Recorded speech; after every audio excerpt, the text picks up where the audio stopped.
ಸ್ನೇಹಿತರೆ, ಎಲ್ಲರಿಗೂ ನಮಸ್ಕಾರ. ನಾನಿವತ್ತೊಂದು ವಿಶೇಷವಾದ ಜಾಗ ಅಂದರೆ ನಾನು ಓದಿದ ಸರ್ಕಾರಿ ಪ್ರೌಢಶಾಲೆ, ನಮ್ಮೂರ ಶಾಲೆ. ಆ ಜಾಗದಲ್ಲಿ ನಿಂತ್ಕೊಂಡು ಮಾತಾಡ್ತಾ ಇದ್ದೀನಿ.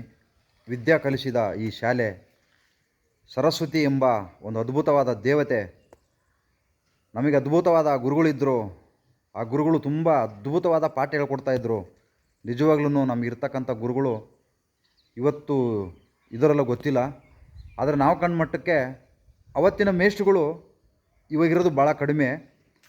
ನಿಜವಾಗ್ಲೂ ನನಗೆ ಇವತ್ತಿಲ್ಲಿ ಖುಷಿ ಆಗ್ತಾಯಿದೆ. ನಾನು SLC ಪಾಸ್ ಆಗದೇ ಇದ್ದರೂ ಕೂಡ ನಮಗೆ ಮೇಷ್ಟ್ರುಗಳು ಬರೀ ವಿದ್ಯೆ ಜೊತೆಗೆ ಬರೀ ವಿದ್ಯೆನೇ ಹೇಳ್ಕೊಟ್ಟಿಲ್ಲ, ವಿದ್ಯೆ ಜೊತೆಗೆ ನಾವು ಕಷ್ಟನೂ ಕೂಡ ಹೇಳ್ಕೊಟ್ಟಿದ್ದಾರೆ.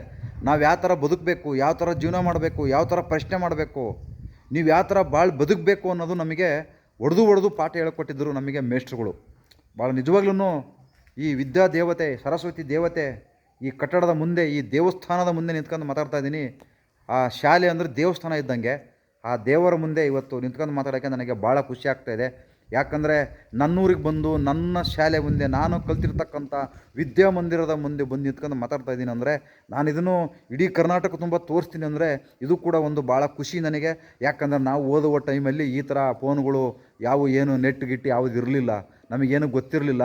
ಯಾಕಂದರೆ ಒಂದು ಪೆನ್ನು ಕೂಡ ನಮಗೆ ಅಷ್ಟು ಬೇಗ ತಂದು ಕೊಡ್ತಾ ಇರಲಿಲ್ಲ.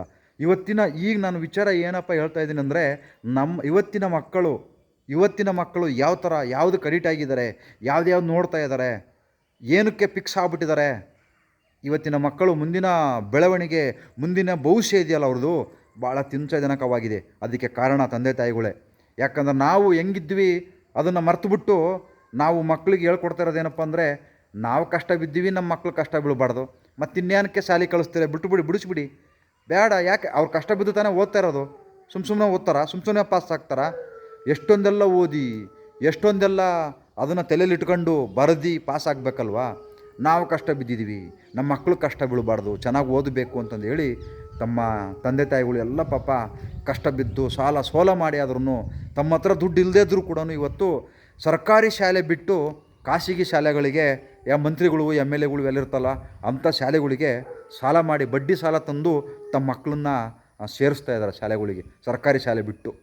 ಆದ್ರೂ ಇವತ್ತಿನ ಮಕ್ಕಳು ಕೆಲವರು ಎಲ್ಲ ಗಾಂಜಾ ಹೊಡೆಯೋದು, ಸಿಗರೇಟು, ಅದು ಇದು ಎಣ್ಣೆ. ಇವತ್ತಿನ ಮಕ್ಕಳೆಲ್ಲ ಈ ಚಿಕ್ಕ ವಯಸ್ಸಲ್ಲೇ ಎಣ್ಣೆ ಹೊಡೆಯೋಕ್ಕೆ ಶುರು ಮಾಡಿದ್ದಾರೆ. ಗಾಂಜಾ, ಸಿಗರೇಟು ಈ ಥರ ಮಾಡ್ತಾಯಿದ್ದಾರೆ.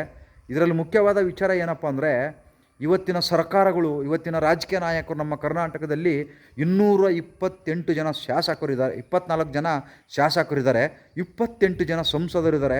ಆಮೇಲೆ 30 ಜಿಲ್ಲೆಗೆ 30 DC ಗಳು, 30 ಜಿಲ್ಲೆಗೆ ಮತ್ತು 30 ಜಿಲ್ಲಾ ಅಧ್ಯಕ್ಷರುಗಳು, ಈ ಥರ ಎಲ್ಲ ಇದ್ದಾರೆ. ಜಿಲ್ಲಾ ಪಂಚಾಯತಿ ಅಧ್ಯಕ್ಷರುಗಳು ಈ ಥರ ಇದ್ದರೂ ಕೂಡ ಇವತ್ತು ನಮ್ಮ ದೇಶ ಬೆಳವಣಿಗೆ ಆಗ್ತಾಯಿಲ್ಲ, ನಮ್ಮ ಕರ್ನಾಟಕ ಉದ್ಧಾರ ಆಗ್ತಾಯಿಲ್ಲ. ರಸ್ತೆಗಳು, ಆಸ್ಪತ್ರೆಗಳು, ಶಾಲೆಗಳು, ರಸ್ತೆ ಅಂತೂ ನೋಡೋಕ್ಕಾಗಲ್ಲ, ಆ ಮಟ್ಟಕ್ಕಿದ್ದಾವೆ ಹಳ್ಳಿ ಕಡೆ. ಭಯಂಕರ, ಯಾರು ಕೇಳೋರಿಲ್ಲ, ಹೇಳೋರಿಲ್ಲ. ಇವರೆಲ್ಲ ರಾಜಕಾರಣಿಗಳು ಬರೀ ಅವರವರ ಸಮಸ್ಯೆಗಳನ್ನು ಬಗೆಹರಿಸ್ಕೊಂಡು ಕೂತ್ಕೊಂಡಿದ್ದಾರೆ ಹೊರತು ರಾಜ್ಯದ ಸಮಸ್ಯೆಗಳನ್ನು ಬಗೆಹರಿಸೋಕ್ಕಂತ ಇಲ್ಲ ಇವತ್ತು. ಯಾಕಂದರೆ ನೋಡಿ, ಸರಸ್ವತಿ ಮುಂದೆ ನಿಂತ್ಕೊಂಡು ಹೇಳ್ತಾ ಇದ್ದೀನಿ, ಈ ಒಂದು ವಿದ್ಯಾ ದೇವತೆ ಮುಂದೆ ನಿಂತ್ಕೊಂಡು ಹೇಳ್ತಾ ಇದ್ದೀನಿ, ಸುಳ್ಳು ಹೇಳ್ಬಾರ್ದು. ಇವತ್ತು ಮೂಢ ಹಗರಣ ಅಂತ ತಗೊಂಬಂದಿಟ್ಟರು. ಆ ಮೂಢ ಹಗರಣದಿಂದ ಇವತ್ತು ಮತ್ತು ಈ ಸರ್ಕಾರ ಬಂದಿದ್ದು 5 ಗ್ಯಾರಂಟಿಯಿಂದ. ನಾನೇನೋ ರಾಜ್ಯ ಅಭಿವೃದ್ಧಿ ಮಾಡಕ್ಕೆ ಕೊಡ್ತೀನಿ, ರಾಜ್ಯನ ಭಯಂಕರ ಮಾಡಕ್ಕೆ ಕೊಡ್ತೀನಿ ಅಂತಂದು ಹೇಳಿ ಬರಲಿಲ್ಲ. 5 ಗ್ಯಾರಂಟಿಗಳನ್ನು ಜನಗಳಿಗೆ ತಲುಪಿಸ್ತೀವಿ ಅಂತಂದೇಳಿ ಈ ಗ್ಯಾರಂಟಿಯಿಂದ ಈ ಸರ್ಕಾರ ಬಂತು. ಆದರೆ ಬರೀ ಇವರೆಲ್ಲ ವಿರೋಧ ಪಕ್ಷದವರು ಮತ್ತು ಆಡಳಿತ ಪಕ್ಷದವರು ತಮ್ಮ ಸ್ವಾರ್ಥದ ರಾಜಕೀಯ ಮಾಡ್ತಾಯಿದ್ದಾರೆ. ತಮ್ಮ ಸ್ವಾರ್ಥಕ್ಕೋಸ್ಕರ ರಾಜಕಾರಣ ಮಾಡ್ತಾಯಿದ್ದಾರೆ.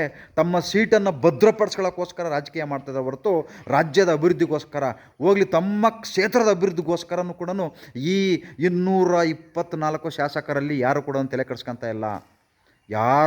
ಕೆಡಿಸ್ಕೊತಾ ಇಲ್ಲ. ಎಲ್ಲ ಅವ್ರವ್ರದ್ದು, ನಾನು ಯಾವ ಥರ ಸೇಫ್ಟಿ ಆಗಬೇಕು, ನಾನು ಯಾವ ಥರ ಭದ್ರ ಮಾಡ್ಕೋಬೇಕು, ನಮ್ಮದು ಎಲ್ಲೆಲ್ಲಿ ಏನೇನಿದೆ ಅದನ್ನೆಲ್ಲ ಈ ಥರ ನೋಡ್ಕೊತ ಇದ್ರೆ ಹೊರತು ಇಲ್ಲ. ಈ ಮೂಢ ಹಗರಣ ನಾನು ಮಾಡೇ ಇಲ್ಲ ಅಂತಂದು ಹೇಳಿದರು. ಆದರೆ 14 ಸೈಟು ವಾಪಸ್ ಕೊಟ್ಟರು. ಯಾಕೆ ಕೊಟ್ಟರು?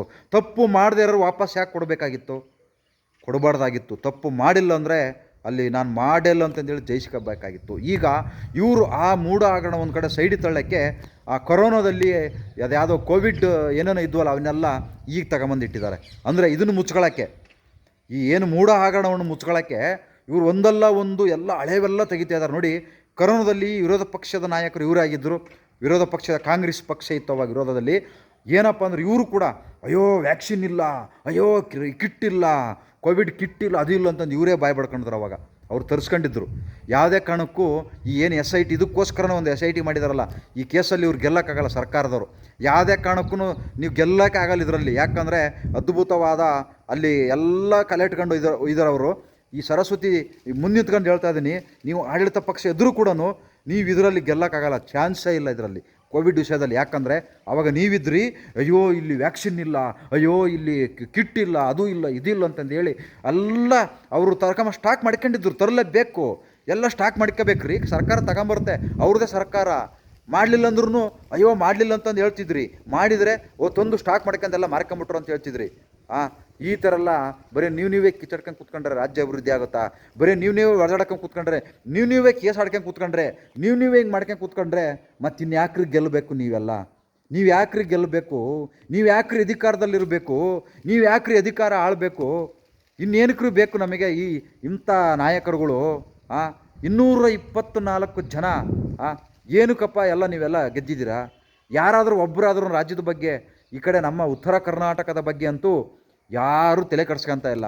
ಅಂಥ ಶಾಸಕರು ನಮ್ಮ ಹರಪನಹಳ್ಳಿ ವಿಧಾನಸಭಾ ಕ್ಷೇತ್ರದ ಶಾಸಕರೇ ಹುಡ್ಕಂಗೆ ಇಲ್ಲ, ಅವ್ರನ್ನ ಕೇಳೋಂಗೆ ಇಲ್ಲ. ನಮ್ಮ ಕಡೆ ಉತ್ತರ ಕರ್ನಾಟಕದಲ್ಲಿ ಚುನಾವಣೆಗೆ ಓಟ್ ಕೇಳಕ್ಕೆ ಬಂದವರು ತಿರ್ಗಾ ಮತ್ತೆ ನೆಕ್ಸ್ಟ್ ಓಟ್ ಕೇಳೋಕ್ಕೆ ಬರೋದವರು, ಮಧ್ಯದಲ್ಲಿ ಬರೋದಿಲ್ಲ ಅವರು, ಹೋಗೂ ಸಿಗೋದಿಲ್ಲ ಅವರು.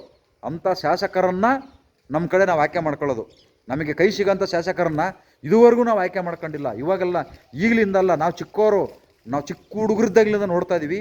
ಓಟ್ ಕೇಳಕ್ಕೆ ಬಂದವರು ತಿರ್ಗಾ ಓಟ್ ಕೇಳೋಕ್ಕೆ ಬರ್ತಿದ್ರು. ಅವಾಗಲಿಂದನೂ MP ಪ್ರಕಾಶ್ ಅವ್ರವ್ರ ಕಾಲದಿಂದನೂ ಕೂಡ ಆವಾಗಲಿಂದನೂ ಅದು ಹಂಗೆ ಕಂಟಿನ್ಯೂ ನಡ್ಕೊಂಬರ್ತಾಯಿದೆ ಅಷ್ಟೇ. ಯಾರು ಕೂಡ ಅವರಂದ್ರೆ ಅದ್ಭುತವಾದ ಕೆಲಸ ಮಾಡಿದ್ದಾರೆ, ಯಾಕೆ ಸುಳ್ಳು ಹೇಳ್ಬಾರ್ದು. MP ಪ್ರಕಾಶ್ ಅವರು ನಮ್ಮ ಊರನ್ನು ಇವತ್ತು ಈ ಕಟ್ಟಡ, ಈ ಶಾಲೆ ಮುಂದೆ ನಿಂತ್ಕೊಂಡಿದ್ದೀನಲ್ಲ, ಇದಕ್ಕೆ ಕಾರಣ ಅವರೇ. ಈ ಜಾಗಕ್ಕೆ ಕಾರಣನೂ ಅವರೇನೆ. ಅಂಥ ಅದ್ಭುತವಾದ ಜಾಗದಲ್ಲಿ ಅವರು ನಮಗೆ ಸರ್ಕಾರಿ ಪ್ರೌಢಶಾಲೆ ಮಾಡಿಕೊಟ್ರು. ಮತ್ತು ನೀರು ಇದ್ದಿರಲಿಲ್ಲ, ಟ್ಯಾಂಕ್ದೆಲ್ಲ ಮಾಡಿಕೊಟ್ರು. ಈಗ ಅವರು ಮಗಳು ಗೆದ್ದಿದ್ದಾರೆ, ಆದರೆ ಸರ್ಕಾರ ಅನುದಾನ ಕೊಡ್ತಾ ಇಲ್ಲ. ಈ ಸರ್ಕಾರ ಅನುದಾನ ಯಾರಿಗೂ ಕೊಡ್ತಾ ಇಲ್ಲ. ಯಾಕಂದರೆ ಗ್ಯಾರಂಟಿಗೆ ಜೋಡ್ಸೋಕ್ಕಾಗ್ತಾಯಿಲ್ಲ. ಇನ್ನೆಲ್ಲಿಂದ ಶಾಸಕರಿಗೆ ಅನುದಾನ ಕೊಡ್ತಾರೆ? ಅದರಿಂದ ನಾವು ಬದಲಾವಣೆ ಆಗಬೇಕಾಗಿದೆ. ಬದಲಾವಣೆ ಆದರೂ ಮಾತ್ರ ಈ ಸರ್ಕಾರಗಳನ್ನು ಎಚ್ಚರಿಸ್ಬೋದು, ಇಲ್ಲಾಂದರೆ ಎಚ್ಚರಿಸೋಕ್ಕಾಗಲ್ಲ. ಎಲ್ಲರಿಗೂ ಒಳ್ಳೆಯದಾಗಲಿ. ನಮಸ್ಕಾರ.